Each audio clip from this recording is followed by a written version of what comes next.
Ngendlela nyakenye, iNgonyama uMisuzulu kaZwelithini nophinde abe ngusihlalo webhodi leNgonyama Trust, wamisa amalungu aleli bhodi ngezinsolo zokungawenzi kahle umsebenzi.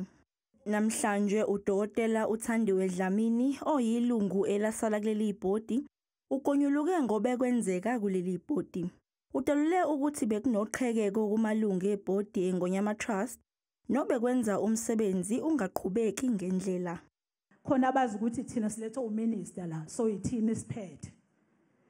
Thina esilethwe iNgonyama kuzwakala sengathi asina into esingayisho ngoba vele iNgonyama inawo amandla. Sayibekezelela leyo nto, sayibona kodwa ukuthi akuhambe kahle makunje. Udokotela uThandiwe Dlamini udalule ukuthi izimali besingaphethwe ngendlela kuleli bhodi elihlakaziwe njengoba kwake kwaphuma imali engango-40 million amarandi engaziwa ukuthi yenzani. Kwasuswa imali u-41 million isuswa kwiNgonyama Trust iya kwiNgonyama Holdings ngoba iNgonyama Holdings ibiyinkampani eqanjwe iNgonyama Trust ukuziletha imali kwiNgonyama Trust. Leyo mali besilekelela imphakathi. Kodwa lo 41 million wawusuthathiwe ungasabuyiseki. Amakhosi acele ukuba kubuye kubhekwe imithetho ebonakala icindezela amakhosi kanye neNgonyama. IPhalamende nesishamthetho sikhonela abantu, sikhonela ukuthi akukho umthetho okuzothiwa bekiwe. Umthetho uma ungasasebenzeli abantu kufanele ushintshwe. Ngesikhathi ibhonga iNgonyama yethembise ukulwa nakho konke okubi okwenzeka kuNgonyama Trust. Kasizukubulala ubuthongo. Kusazosetshenzwa sisazokhumula amabhantshi siwabeke phansi. Idudulwe lento.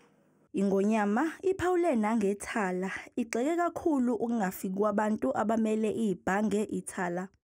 Uyabona ukuthi laba bantu basebenzisana nalaba bantu abangiphikisa ukuhlala kwami kulesi sihlalo. Ngoba yakusho yakudalula iNgonyama Trust ngelinye ilanga ukuthi bona abasebenzeli indlula mithi bona. Bekade behlezi nomntwana umbonisi. Kodwa ke iNgonyama iqinisekise abantu ukuthi indaba yebhange ithala izolungiswa. Lena besilo eyethala izolunga ngoba isifikile kumongameli, ifikile futhi nakuPremier. Siphe kwayo siyayilungisa. Khona bangalifuni leli bhange, thina siyalifuna. iNgonyama uMisuzulu kaZwelithini ithi isamfuna umuntu ozongena esikhundleni sikasihlalo webhodi leNgonyama Trust. Wena kaswela duma balapha ngekho umtholo mahlamvana aphulumile endulinde wabasongumantshongo belogcele bani bethi inzima lemnyama engabene.